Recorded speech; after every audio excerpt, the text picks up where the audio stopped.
नाहीये मी, पण खरं काय तेच बोलतोय.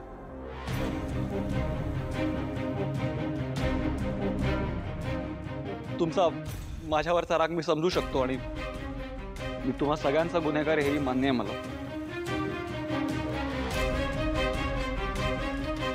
पण कोणतीही चूक नसताना तुम्ही भावना मॅडम आणि त्यांच्या कुटुंबावर सतत जो आरोप करतात ना, तो सहन नाही करू शकत मी. कारण त्यांची या सगळ्यात काहीच चूक नाहीये.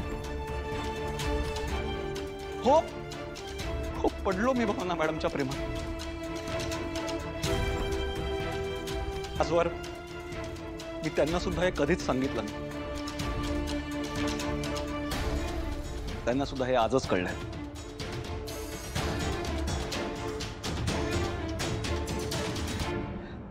जेव्हा मी त्यांना पहिल्यांदा पाहिलं होतं, त्या पहिल्या क्षणी मी त्यांच्या प्रेमात पडलो होतो.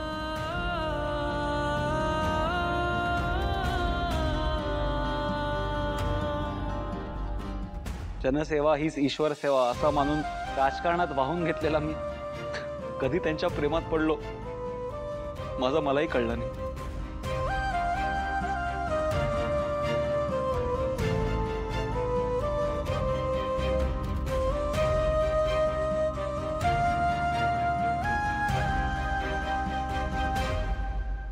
ताई, त्यांना आणि त्यांच्या घरच्यांना अजिबात कल्पना नव्हती की माझ्या मनात नेमकं काय चाललं होतं ते. फक्त देवी आई मला संकेत देत होती की भावना मॅडमच तुझ्यासाठी योग्य बायको आहेत म्हणून.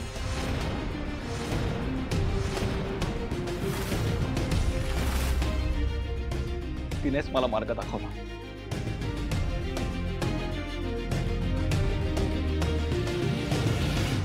आणि आजी का पडू नको मी भावना मॅडमच्या प्रेमात.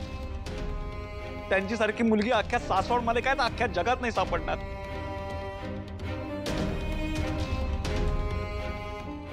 त्यांचा होणारा नवराचा ऍक्सिडेंट झाला, खरं तर तिकडेच विषय संपला होता. पण भावना मॅडमना समजलं की आनंदीला एका आईची गरज आहे.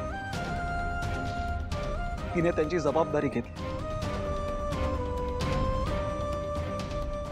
आजी, एक राजकारणी म्हणून आपण फार फार तर लोकांची मदत करू शकतो, पण आपण कधीच कोणाची जबाबदारी घेत नाही. आणि आपण घेऊही नाही शकत आजी, कारण आपल्याकडे 3-4 घोषणा आणि 2-3 फ्लेक्स बास इतकंच असतं.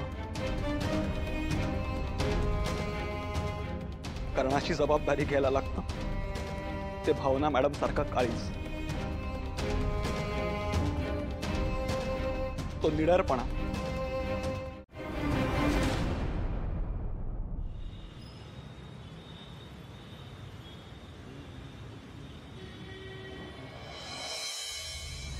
दादा, इतके दिवस यार आपल्याला अजिबात अंदाजच नाही आला ना की सिद्धूच्या मनात असं काहीतरी चालू असेल. कसा येईल अंदाज? सांग ना, कसा येणार? इतके दिवस तुम्ही त्याच्या प्रेमात आकंठ बुडाला होता ना. हे फक्त मला दिसलं होतं. मीच हेरलं होतं की हा राजकारणी आहे आणि याच्या मागे याचा काहीतरी राजकीय हेतू आहे.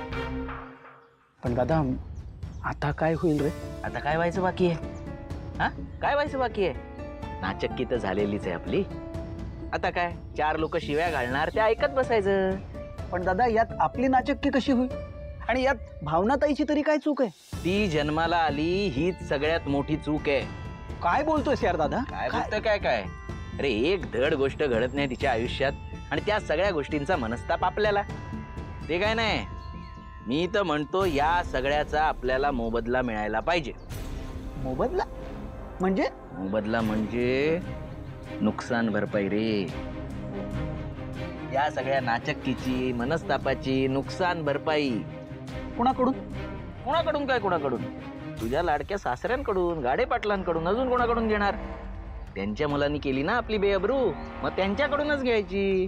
काही काय बोलतोस यार दादा? अरे, ते म्हणतील की आम्हाला सुद्धा आत्ताच कळलं, आम्हाला सुद्धा काहीच माहित नव्हतं, आम्ही का देऊ नुकसान भरपाई? मग काय करशील? अरे हरीश, या लोकांना आपल्या अब्रूची फार चिंता असते, भीती असते बेअब्रू होण्याची. त्यांना जर का सांगितलं ना आपण की तुम्ही आमची बेअब्रू केली आहे म्हणून आम्ही मीडियात जाणार, पोलिसात जाणार, की लगेच घाबरणार आणि नुकसान भरपाई देणार. मी तर म्हणतो हे प्रकरण शिळं व्हायच्या आत त्यांच्याकडे धडकतो आणि सुनावतो त्यांना की तुमच्या मुलाची पापं फेडण्यासाठी आता स्वतःचा खिसा मोकळा करायला तयार राहा. पण दादा, तू येणार आहेस का माझ्याबरोबर? येणार असशील तर चल, पण परंतु काय कुठे हे काय बोलत बसू नको. येणार आहेस? हे घे चल. दादा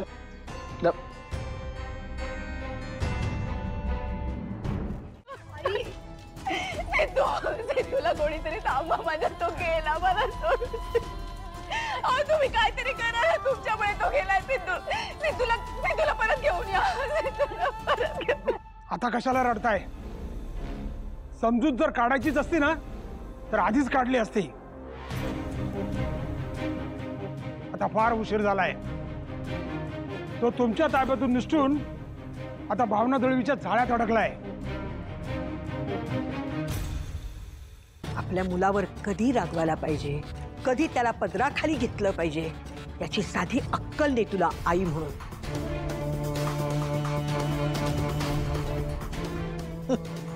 तुला फक्त रडायला येतं, बाकी काही येत नाही तुला. चल संपत.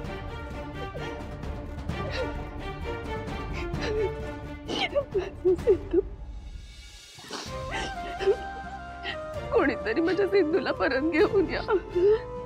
आदिराज, सिंचू, माझ्या सिंधूला परत घेऊन या. आई तो. बापरे, हे प्रकरण मला वाटत होतं त्यापेक्षा जास्त रंगत चाललंय. आता सिद्धू हे घर सोडून गेलाय, हे तर सोन्याहून पिवळं झालं. आता बघाच, मी या संधीचं सोनं करत कसं स्वतःचं आणि अधिराजचं वजन वाढवते या घरात.